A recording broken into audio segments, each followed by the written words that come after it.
Hi good morning जी student. आज के इस लेक्चर में हम लोग बात करेंगे class 12 RBSC Hindi medium biology के चैप्टर नंबर 24 के टॉपिक आप लोगों का है।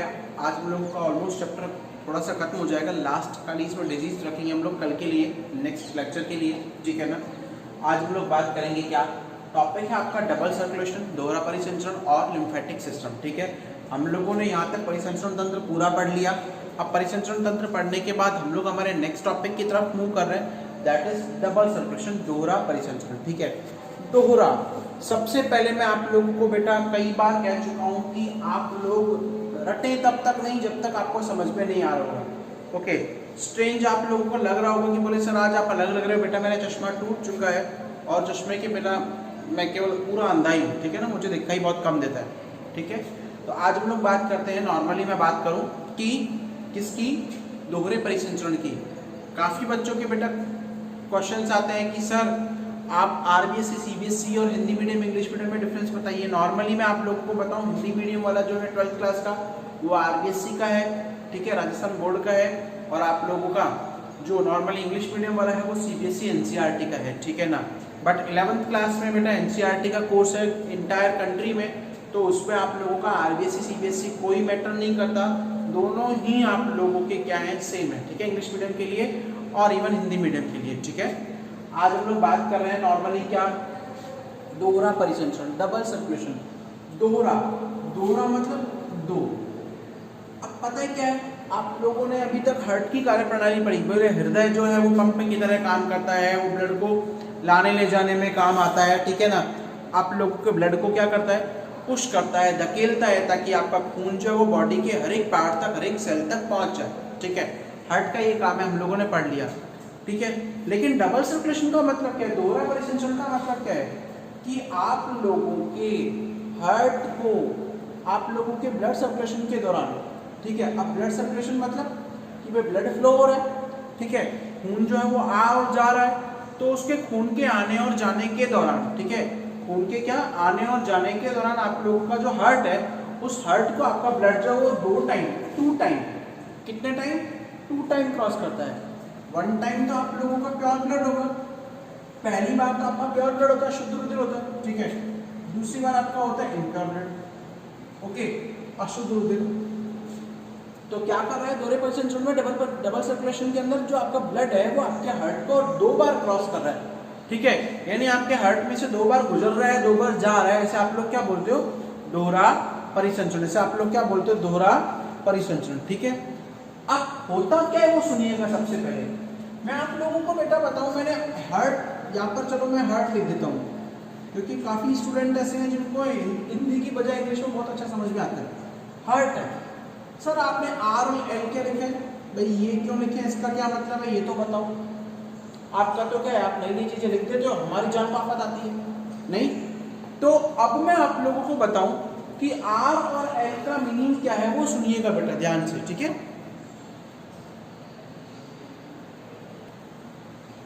आर का मतलब है बेटा राइट साइड या दायां भाग, ठीक है, और इसका मतलब होता है लेफ्ट साइड या बायां भाग। अच्छा, तो लेफ्ट मैंने यहां क्यों लिखा है। अब आपके माइंड में क्वेश्चन आ रहा होगा कि सर आप पागल हो गए, लेफ्ट इधर है और आप इधर लिख रहे हो। बेटा मैं आपके सामने खड़ा हूं, ठीक है ना, मेरा राइट है वो आपका लेफ्ट होगा, राइट, और आपका राइट है वो मेरा लेफ्ट होगा। अगर हम लोग एक दूसरे के सामने, तो एक 2 डायमेंशनल व्यू है ना, आप लोग तो सामने से देख रहे हो उसको, क्लियर है ना। तो इसलिए तो राइट हैंड साइड में हमेशा कैसा ब्लड रहता है बेटा, इम्प्योर। कैसा ब्लड रहता है, इम्प्योर। और इम्प्योर ब्लड को मैंने ब्लू कलर से दिखाया हुआ है, क्यों, क्योंकि इम्प्योर ब्लड जो है वो नॉर्मली आप लोगों की किस में होता है, वेन्स में होता है, शिराओं में होता है, ठीक है, वेन्स में होता है और शिराओं में होता है। अब इम्प्योर ब्लड को ला कौन रहा है, सुनिएगा। अगर हम लोग बात करें, सबसे पहले देखना, सबसे पहले राइट हैंड साइड में इसमें क्या होता है, किस तरीके से होता है सुनिएगा। सबसे पहले राइट हैंड साइड में बेटा जो आपके बॉडी टिश्यू है, अब बॉडी टिश्यू है कि दैहिक ऊतक, लेकिन यहां पर मैं लिख रहा हूं एक्सेप्ट लंग्स या लंग्स टिश्यू, ठीक है, एक्सेप्ट लंग टिश्यू, यानी कि फुफ्फुस से ऊतक को, फेफड़ों के ऊतक को छोड़कर बॉडी की रिमेनिंग, क्योंकि फेफड़ों में बेटा जो इम्प्योर ब्लड है ना, सुनना मेरी बात, टीचर्स क्या है आप लोगों को गुमराह करते हैं, टीचर्स क्या है हमें गुमराह करते हैं, और हम लोग क्या है कि पागलों की तरह सब उनके पीछे पीछे चल देते हैं, ठीक है। तो टीचर क्या है, गुमराह करते हैं। गुमराह करने वाली बात तो यहाँ है नहीं, सीधी साफ बात है, क्योंकि फेफड़ों में बेटा ऑक्सीजन आ रही है तो फेफड़ों में इम्प्योर ब्लड कहाँ हुआ, इम्प्योरिटी तो फेफड़ों में जाके कलेक्ट होती है, CO2 तो फेफड़ों में जाके कलेक्ट होती है, तभी तो बाहर निकल रही है, ठीक है। अब आ कौन रहा है, ऑक्सीजन, तो फेफड़ों में कैसा ब्लड होगा, हमेशा प्योर ब्लड होता है, ठीक है। तो बॉडी टिश्यू से सबसे पहले जो इम्प्योर ब्लड है वो आपकी वेना कावा यानी कि महाशिला जो है वो कलेक्ट करके लेके आती है, ठीक है। कलेक्ट करके लाई और उसने हार्ट की राइट हैंड साइड में, चलो मैं इसके पार्टीशन भी कर देता हूँ पूरे, ठीक है, हार्ट के राइट साइड में डाल दिया, आई बात समझ में। अब राइट ऑरियम और राइट वेंट्रिकल से, ठीक है, यानी दायां आलिंदा और दायां निलय। अब राइट साइड में लाई, राइट साइड में बेटा इसे कौन ले जाता है, कौन ले जाता है, पल्मोनरी आर्टरी यानी कि फुफ्फुसीय धमनी। एक्सेप्शन है, मैंने बताया था, मैंने आपको बताया था कि आर्टरी और वेन्स में जब मैं डिफरेंस करा रहा था कि आर्टरीज में तो हमेशा प्योर ब्लड होता है और वेन्स में क्या होता है, इम्प्योर, यानी कि धमनियों में तो शुद्ध रुधिर होता है और शिराओं में कैसा होता है, अशुद्ध। लेकिन यहाँ उल्टा है, पल्मोनरी आर्टरी जो है, फुफ्फुसी धमनी जो है, उसके हार्ट से कहाँ से कलेक्ट किया, इस हार्ट से ब्लड को कलेक्ट किया, ठीक है, यानी महाशिला तो लेकर आई, वेना कावा तो लेके आई हार्ट में, और हार्ट से कलेक्ट किया किसने, फुफ्फुसी धमनी ने। अब वो कहाँ लेके गई, लंग्स में, और लंग्स में ले जाने के बाद जो CO2 है वो कहाँ निकल गई, आपकी बॉडी के बाहर। भाई एक बार हार्ट को क्रॉस कर गया इम्प्योर ब्लड, अब बदले में प्योर तो आएगा, हार्ट बोलेगा भाई मैं फ्री क्यों बैठूं, ठीक है, तो बदले में जो प्योर ब्लड है आपका, जो शुद्ध रुधिर है, वो कौन लेके आ रहा है, पल्मोनरी वेन। ये भी एक्सेप्शन है, दोनों एक्सेप्शन है बेटा। मैंने इसको रेड से लिखा है क्योंकि प्योर ब्लड में ऑक्सीजन होती है, उसका कलर रेड होता है, इसलिए मैंने इसको रेड लिख दिया, ठीक है। नॉर्मली जो आपकी वेन्स है, शिराएं हैं, शिराओं में क्या है, वेन्स और शिराओं में क्या होता है बेटा, नॉर्मली वेन्स के अंदर क्या होता है, ब्लड जो है वो इम्प्योर होता है, ठीक है। लेकिन जो आपकी पल्मोनरी वेन है, ठीक है, फुफ्फुसीय जो शिरा है, उस फुफ्फुसीय शिरा के अंदर नॉर्मली कैसा ब्लड है, वो है आप लोगों का प्योर ब्लड। कहां से लेके आई है वो, लंग से। अब लंग से वो लेकर आई और उसने उसको कहां डाल दिया, लेफ्ट साइड में, हार्ट की लेफ्ट साइड में। भाई दोबारा ब्लड की एंट्री हो गई, एक बार तो एंट्री हुई, दोबारा ब्लड की एंट्री हुई, ठीक है।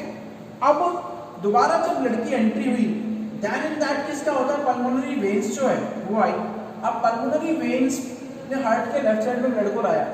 अब इस लेफ्ट साइड से जो आपका ब्लड है वो कौन कलेक्ट करेगा, एरोटा, महाधमनी, ठीक है, यानी बाएं भाग से कौन करता है, महाधमनी। महाधमनी क्या करेगी, उसे वो बेटा बॉडी टिश्यू तक, यानी कि आप लोगों के कहां तक ले जाएगी, बॉडी टिश्यूज तक, इवन हर एक सेल्स तक ले जाएगी, ठीक है, ठीक है। और सेल्स में फिर वही क्या बनेगा, ऑक्सीजन का यूज हो जाएगा, यूटिलाइज हो जाएगी और CO2 बन जाएगी, दोबारा इम्प्योर ब्लड चला जाएगा, ठीक है। यहाँ पर मैंने दो चीजें लिखी है, दैहिक चाप यानी कि बॉडी आर्म,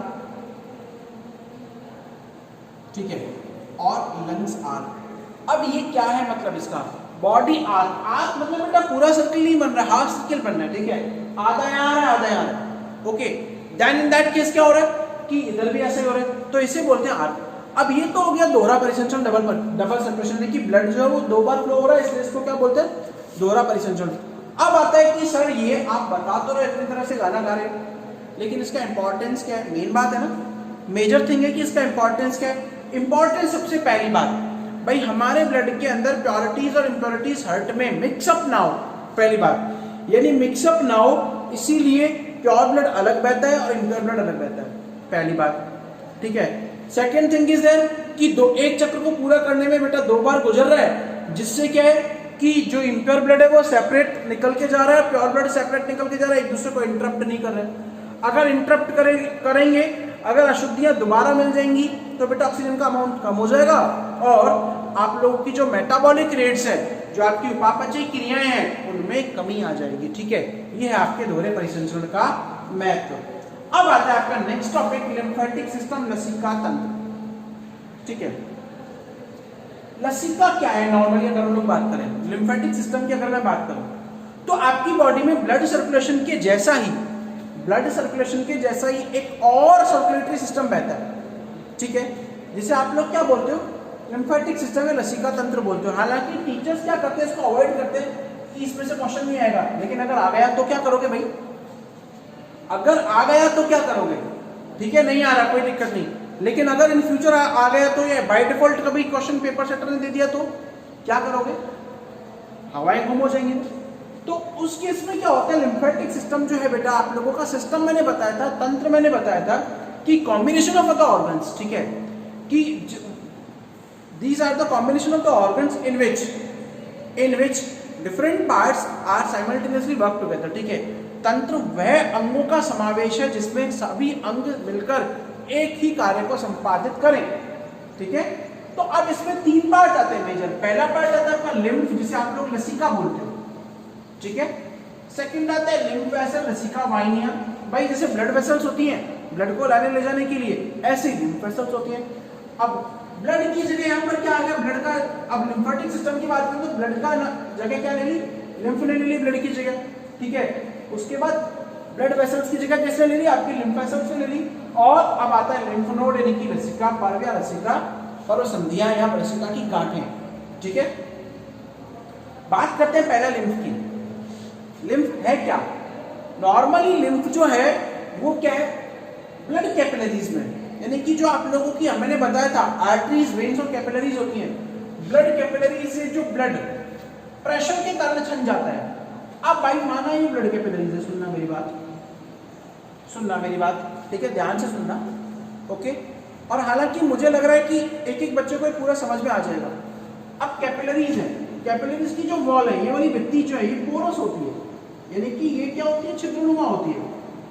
अब कई बार क्या है कि इसमें ब्लड प्रेशर से फ्लो हो रहा है, ब्लड में से कुछ मटेरियल जो है वो जाकर इकट्ठा हो जाते हैं, यानी कि छनकर कहाँ इकट्ठा हो जाते हैं बेटा, टिश्यूज में। अब ब्लड कैपिलरीज जो है, बीसी का मतलब कुछ और मत समझना बेटा, क्योंकि काफी बच्चे क्या एक्स्ट्रा एडवांस होते हैं, ठीक है। तो ब्लड कैपिलरीज जो है ना, ब्लड कैपिलरीज में से जो ब्लड है वो टिश्यू में जाकर, उसमें ब्लड में से कुछ पार्ट जो वो टिश्यू में जाकर क्या हो गया, कलेक्ट हो गया। और टिश्यू में कलेक्ट होने के बाद आप लोग इसे क्या बोलते हो, लिम्फ बोलते हो। क्या बोलते हो, लिम्फ। लिम्फ का बेटा दूसरा नाम टिश्यू फ्लूइड भी है, टिश्यू लिक्विड भी है, ठीक है, उत्तर द्रव भी बोलते हैं हिंदी में, ओके। तो जो छन जाता है, अब छनकर जो रिमेनिंग हो गया, यानी कि ब्लड तो बह गया लेकिन कुछ मटेरियल जो छनकर बाहर आ गया, तो जो छना हुआ पदार्थ है यानी कि जो सुपरनेटेंट है, ठीक है, उस सुपरनेटेंट को आप लोग क्या बोलते हो, लिम्फ बोलते हो, या फिर उसको आप लोग लसिका बोलते हो। अब है क्या ये बेटा, पहली बात एक तो कलरलेस है, यानी कोई रंग नहीं होता, ठीक है, रंग नहीं होता। फिर है ट्रांसल्यूसेंट, ट्रांसल्यूसेंट का मतलब होता है बेटा हिंदी में अल्प पारदर्शक, ट्रांसपेरेंट नहीं, ट्रांसल्यूसेंट, दो अलग अलग वर्ड है, एक तो है ट्रांसपेरेंट। अब हिंदी मीडियम वाले आप सोचोगे कि सर आज आपको क्या हो गया, अंग्रेजी झाड़ रहे ज्यादा, ठीक है। हिंदी के वर्ड बेटा बहुत डिफिकल्ट होते हैं, उसकी तुलना में आप इंग्लिश के वर्ड अच्छे से याद कर सकते हो। तो ट्रांसपेरेंट का मतलब होता है पारदर्शक, ठीक है, और ट्रांसल्यूसेंट का मतलब होता है अल्प पारदर्शक। अल्प पारदर्शक यानी कि पारदर्शी तो होता है लेकिन इसमें से कुछ देखा नहीं, गाढ़ा लिक्विड होता है, ठीक है ना। क्षारीय एल्केलाइन है, ठीक है, संवहनतक वेस्कुलर टिश्यू है, ठीक है। होता कैसा ये तो ठीक है, इसकी मेन कैरेक्टरिस्टिक्स डाल दी, ठीक है। अब ये होता कैसा है, ब्लड के प्लाज्मा जैसा ही है, आप लोग ब्लड प्लाज्मा जैसा कह सकते हो, लेकिन प्लाज्मा नाराज हो जाएगा, वो ये बोलेगा बोले मैं क्यों भाई इसके जैसा बनूं। तो थोड़ा सा अंतर है, क्या है, इसमें प्रोटीन और कैल्शियम जो है, अब ब्लड प्लाज्मा में तो क्या है, सीरम एल्बुमिन, फाइब्रिन, फाइब्रिनोजन, ये सारी की सारी प्रोटीन्स होती है ना बेटा। अब यहाँ क्या है, प्रोटीन की मात्रा तो बेटा बहुत कम है, प्रोटीन और कैल्शियम आयंस वगैरह जो उनकी मात्रा कम है, जो लेकिन जो वेस्ट मटीरियल है, एक्सक्रीटरी मटीरियल है, उत्सर्जी पदार्थ है, वो अधिक मात्रा में है। लेकिन वहां क्या होता है, उत्सर्जी पदार्थ कम है और प्रोटीन ज्यादा है प्लाज्मा में। तो अंतर हो गया दोनों में, डिफरेंस, ठीक है। काफी बार क्वेश्चन आता है कि ब्लड प्लाज्मा और लिम्फ में क्या अंतर है, तो लिम्फ जो है होता है ब्लड प्लाज्मा जैसे ही, लेकिन यहाँ पर प्लाज्मा में प्रोटीन की मात्रा अधिक होती है और इसमें उत्सर्जी पदार्थों की मात्रा अधिक होती है, ठीक है, क्लियर। अच्छा, दूसरी बात, कई बार ब्लड और लिम्फ में भी अंतर आता है, तो इसमें आरबीसी और थ्रोम्बोसाइट्स, थ्रोम्बोसाइट्स बेटा आप लोग प्लेटलेट्स को बोलते हैं, यानी कि पट्टी कानून को बोलते हो, ठीक है। आरबीसी और थ्रोम्बोसाइट्स जो जनरली एब्सेंट है बहुत कम मात्रा में, लेकिन इसके अपोजिट जो आपका ल्यूकोसाइट्स है, डब्ल्यूबीसी है, और लिम्फोसाइट्स बेटा डब्ल्यूबीसी का ही पार्ट है, वो बहुत अधिक मात्रा में यहाँ पे प्रेजेंट होती है, ठीक है। तो ये हो गया आप लोगों का लिम्फ, समझने वाली बात है। अब टीचर्स क्या करते हैं, बोले सर नहीं पढ़ाया, हमको नहीं पढ़ाया, तो नहीं पढ़ाया, बाद में जाओ तुम लोग, ठीक है, नहीं पढ़ाना मेरी मर्जी नहीं है, ठीक है, लेकिन हम लोग क्या करेंगे कि टॉपिक को क्लियर करेंगे। Okay, then other lymph vessels. Lymph vessels क्या है? लिम्फ वेसल्स क्या है? ठीक है, लसिका वाहिनियां। वाहिनियां मतलब जो क्या कर रही है, एक चीज को पर्टिकुलरली ला रही है और ले जा रही है। ठीक है, अब लसिका वाहिनियां की बात करें तो नॉर्मली वेन्स की तरह है, शिराओं की तरह, और गैस और मटेरियल एक्सचेंज, गैस का एक्सचेंज करना, विनिमय होता है एक्सचेंज करना, ट्रांसफर करना। ठीक है ना, ठीक है, ब्लड और सेल्स के बीच में। अच्छा, ब्लड जो है नॉर्मली, सुनना मेरी बात भाई, ब्लड जो है वो कहां तक पहुंच रहा है? सेल तक पहुंच रहा है। तो ब्लड और सेल के बीच में इंटरमीडिएट की तरह काम करती है बेटा लसिका वाहिनियां। ठीक है, इन्हीं के द्वारा होता है। ये नॉर्मली दो टाइप की होती है, एक तो होती है थोरैक्सिक डक्ट, वक्षीय वाहिनी, जो अपर एरिया में, ठीक है, ये सिर के दाएं भाग, ठीक है, गर्दन में होती है, आपके नेक में, चेस्ट एरिया के अलावा आपका पैर मतलब आपके नीचे वाला हिस्सा। अच्छा, ये श्रोणि क्षेत्र बेटा इंपॉर्टेंट है, पैल्विक रीजन में, जानते हो? नहीं जानते होंगे, मुझे पता है, इतने होशियार सारा वाहिनी अगर होते तो आज से पढ़ते थोड़ा ना। ठीक है, पैल्विक रीजन होता है आपका ये लोअर एब्डोमेन है, पेट का जो निचला हिस्सा है, ठीक है ना, पेट का निचला हिस्सा और आपके हिप्स दोनों के बीच का जो पार्ट है, यानी जहां पर हम लोगों के सेक्स ऑर्गन्स प्रेजेंट होते हैं, जिनका नाम उपस्थित होते हैं, उसे आप लोग बोलते हो पैल्विक। ठीक है ना, आप लोगों ने पैल्विक ग्रिडल का नाम सुना होगा कि जब डिलीवरी होती है, बच्चे का जन्म होता है, तो पैल्विक ग्रिडल जो वो शटर की तरह खुलता है। ठीक है, यहाँ पर हड्डी होती है, यहाँ पर आप लोगों का ये हिस्सा, ठीक है, इसे आप लोग क्या बोलते हो? Pelvic reason. उधर स्टमक में, अब यहां से लेके आ रही है लिम्फ को। ठीक है, अच्छा, एक और बात, जो ये लिम्फ वेसल्स होती है क्या करती हैं? ये ऑर्गन से हार्ट तक ब्लड को लेके, लिम्फ को लेके आती है। ठीक है, काम शिराओं की तरह ही करती है, नॉर्मली शिराएं भी ऐसे ही करती है ना, वेन्स भी ऐसे ही करती है भाई। ऑर्गन में इम्प्योर ब्लड है, उसको लाकर कहाँ लाती है? हार्ट तक लाती है। तो ये भी ऑर्गन से हार्ट तक लिम्फ को लेके आती है। ठीक है, ओके, लिम्फ को लाती है। और ये सबक्लेवियन यानी कि अधोजत्रुक, अब देखो इतना टिपिकल वर्ड है हिंदी का, शिरा, और इंटरनल जगलर वेन्स यानी कि आंतरिक ग्रीवा शिरा से शुरू होकर वक्ष में खुलती है, यानी कि इधर से आती है और छाती में आके खुलती है। ठीक है, क्लियर? सेकंड है दाई लसिका वाहिनी, राइट लिम्फेटिक डक्ट। ठीक है, ये क्या करती है? गर्दन में, आपकी नेक में होती है, आपकी बॉडी के अग्र भाग यानी कि दाएं भाग में, मोस्टली इस साइड में होती है। ठीक है, नेक में, गर्दन में होती है, हैंड में, हाथों में होती है, चेस्ट में से। अब यहां से ब्लड लिम्फ को लेके आती है, कहां लेके आएगी? ये लेके कहां पर आएगी? हार्ट में लेके आएगी। ठीक है, हार्ट में लाती है। क्लियर है ना? तो ये हो गया आप लोगों का लिम्फेटिक वेसल्स। अब आता है लसिका पर्व, नॉर्मली गांठों की तरह होती है। ठीक है ना, और इनमें लिम्फोसाइट्स और लाइटिक सेल्स, लिम्फोसाइट्स में होती है जो किसी को भी क्या कर रही है? मार रही है और खत्म कर रही है। ठीक है, तो नॉर्मली क्या कर रही है ये आप लोगों को बताऊं कि आप लोगों के कहाँ होती है? गर्दन में होती है, आपके पैर पैचेस में यहाँ होती है, गर्दन में होती है, आपके इधर होती है। ठीक है ना, और आप लोगों के पैल्विक रीजन्स में होती है। ठीक है, ये हो गया आप लोगों का टॉपिक, कौन सा? पूरा लिम्फेटिक सिस्टम। अच्छा, लिम्फेटिक सिस्टम के फंक्शन क्या है? ये आप लोगों का एक्सचेंज मटेरियल के अंदर काम आते हैं। ठीक है, ओके। अब जो आपके एब्जॉर्बिंग मटेरियल्स है, जो आप लोगों के अवशोषित पदार्थ है, उनमें वसा और ग्लिसरॉल जो होता है, आपका फैट और जो ग्लिसरॉल है, उसको ट्रांसपोर्ट करने में भी बेटा यही मदद करता है। ठीक है, जो आपका एक्सक्रीटरी मटेरियल्स यानी कि जो आपका उत्सर्जी पदार्थ है, उनको भी अब्जॉर्ब यही करता है। आई बात समझ में? और फिर आता है शरीर में उपस्थित जो आप लोगों की,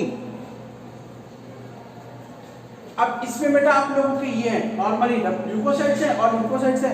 तो ये क्या करती है आप लोगों का? नॉर्मली मैं बताऊं कि जो आपके पैथोजेंस है, पैथोजन का फैगोसाइटोसिस करती है। ठीक है, क्लियर है? अब मैं आप लोगों को एक थोड़ा सा इंपॉर्टेंट टॉपिक बताता हूँ, काफी बार वो एज अ क्वेश्चन दिया जाता है। क्या दिया जाता है? सुनिएगा मेरी बात, बाकी रिमेनिंग आप लोग बेटा बुक को साथ रख के अगर पढ़ेंगे, ठीक है, मेरा तो कहना ये, अगर आप लोग बुक को साथ रख के पढ़ेंगे इस लेक्चर के साथ में, तो it could be beneficial for you, आप लोगों के बेटा बहुत ही ज्यादा फायदेमंद होगा। ठीक है, क्या है? सुनना मेरी बात, टॉपिक भाई ब्लड की अगर मैं बात करूं, ब्लड और लिम्फ में क्या डिफरेंस है? काफी बार क्वेश्चन आ सकता है, काफी बार क्वेश्चन आता है कि ब्लड के अंदर और लिम्फ में क्या डिफरेंस है। ठीक है, तो नॉर्मली अगर हम लोग बात करें ब्लड और लिम्फ की, एक तो है ब्लड वर्सेस लिम्फ। ब्लड को आप लोग कनेक्टिव टिश्यू बोलते हो, लिक्विड कनेक्टिव टिश्यू बोलते हो। ठीक है, और ये क्या होता है? लिक्विड टिश्यू होता है, कनेक्टिव लिक्विड कनेक्टिव टिश्यू होता है ब्लड जो है, लेकिन ये क्या है? लिक्विड कनेक्टिव टिश्यू है यानी कि सामान्य तरल संयोजी ऊतक है, पहला अंतर, ठीक है। और ये क्या है, छना हुआ ऊतक यानी कि ये छनकर बाहर निकल रहा है, पहला डिफरेंस, ठीक है। अच्छा, ब्लड में क्या है, आरबीसी जो है वो बहुत हाई अमाउंट में होती है, हाई अमाउंट में, बहुत अधिक मात्रा में होती है, लेकिन यहाँ क्या है, आरबीसी जो है वो बहुत कम मात्रा में, ठीक है। दूसरा अंतर। तीसरा अंतर क्या है, इसमें ब्लड में जो है वो प्लाज्मा प्रोटीन, मैं बात कर रहा था आपका, अभी मैंने बताया था थोड़ी देर पहले, प्लाज्मा प्रोटीन जो है वो अधिक मात्रा में है, लेकिन यहाँ क्या है, प्लाज्मा प्रोटीन जो है वो क्या है, कम मात्रा में। तीसरा डिफरेंस। चौथा डिफरेंस, ब्लड में जो एक्सक्रीटरी मटेरियल है, उत्सर्जित पदार्थ है, वो कम मात्रा में होते हैं, लेकिन इसमें क्या है, ज्यादा मात्रा में होते हैं। इसमें क्या होता है बेटा, ज्यादा मात्रा में होते हैं। ओके, क्लियर है। तो ये कुछ डिफरेंस है जो आप लोगों को याद करना है। आई बात समझ में, ठीक है। नेक्स्ट हम लोग नेक्स्ट टॉपिक को आप लोग लेंगे नेक्स्ट वीडियो के अंदर आप लोगों का, दैट इज इसमें सर्कुलेटरी डिसऑर्डर्स, ठीक है। Thank you.